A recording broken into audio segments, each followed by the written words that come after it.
प्रशांत किशोर ने एक ऐसा दांव खेला है जिससे लालू यादव की मुश्किलें जो है वो बहुत ज्यादा बढ़ जाएगी और उनके एम वाई समीकरण का धज्जिया उड़ जाएगा। क्या कर दिया है ऐसा प्रशांत किशोर ने, और मैं ऐसा क्यों कह रहा हूं कि उनके एम वाई समीकरण की धज्जिया उड़ा देगा उनका ये जो समीकरण है, वो आप समझेंगे। उससे पहले, मेरा नाम है रजत और आप देख रहे हैं जनता जंक्शन। आप समझ जाइए कि जिस दिन से प्रशांत किशोर बिहार में घूम रहे हैं और बिहार में जन सुराज को लेकर प्रचार प्रसार कर रहे हैं, उस दिन से सभी पार्टियों की निगाहें प्रशांत किशोर के ऊपर है कि आखिरकार वो करने क्या वाले हैं। और इन दिनों उन्होंने अपने 5,000 किलोमीटर की जो ये यात्रा है वो पूरी कर ली है और 2 साल से लगातार बिहार घूम रहे हैं। और इसी बीच एक चौंका देने वाली उन्होंने बातों को रखा है, खुलासा किया और बताया है कि इस विधानसभा चुनाव में सबसे पहले तो वो पार्टी के रूप में उभरने वाले हैं और दूसरा ये कि 75 सीटों पर मुस्लिम उम्मीदवार वो खड़े करने वाले हैं। उन्होंने कहा कि भाई कोई भी मुसलमान अपने आप को यहां पे सुरक्षित महसूस नहीं करता है, वो डर के वोट करता है और उनका नेता कोई नहीं है। और इस वजह से मैं उन लोगों के साथ खड़ा हूं और इस विधानसभा के चुनाव में मैं 75 सीटों पे मुस्लिम कैंडिडेट खड़ा करने वाला हूं। अब आप समझ जाइए ये मुसलमान वोटर आखिरकार किसके वोटर हैं। एम वाई समीकरण की आज तक लालू यादव राजनीति करते आए हैं और एम वाई समीकरण के राजनीति के फलस्वरूप ही वो 15 साल तक बिहार के सत्ता में बने रहे।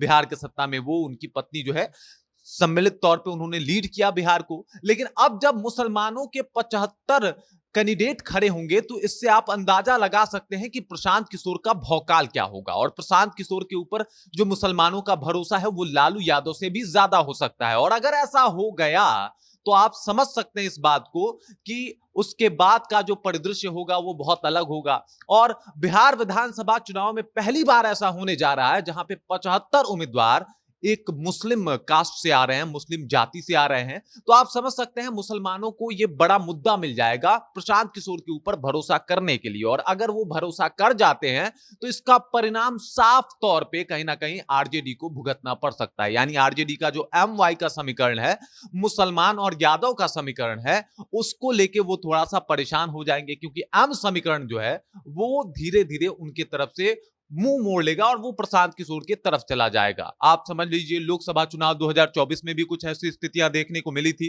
जहां पे मुस्लिम समुदाय जो है खिन्न था लालू यादव से, लेकिन उनके पास कोई ऑप्शन नहीं था और इसलिए वो लालू यादव के साथ चले गए। लेकिन जब इस तरीके का ऑप्शन और इस तरीके का नैरेटिव क्रिएट करने में कामयाब हो जाएंगे प्रशांत किशोर, तो जो एम समीकरण है वो सीधे तौर पे लालू यादव को छोड़ के प्रशांत किशोर के साथ चला जाएगा और सिर्फ वाई समीकरण पे इस चुनाव को जीतना थोड़ा मुश्किल हो जाएगा। और शायद यही वजह था कि कुशवाहा समाज को भी साधने का प्रयत्न कर रहे हैं लालू यादव, लेकिन अब तक उसमें सफलता हासिल नहीं कर पाए हैं। उपेंद्र कुशवाहा जो है अपने वोटरों के साथ एक तरफ बने हुए हैं, एनडीए के खेमे में बैठे हुए हैं और अभी तक कुशवाहा ने किसी और को अपना नेता चुना भी नहीं है। लेकिन अगर बात किया जाए मुसलमानों की तो 18% आबादी वाला ये मुस्लिम वोटर अगर प्रशांत किशोर के पास चला जाता है तो कहीं ना कहीं इसका बहुत बड़ा खामियाजा लालू यादव को भुगतना पड़ सकता है और सिर्फ 14% यादव वोटरों से वो चुनाव नहीं जीत सकते। हालांकि प्रशांत किशोर का जो इस बार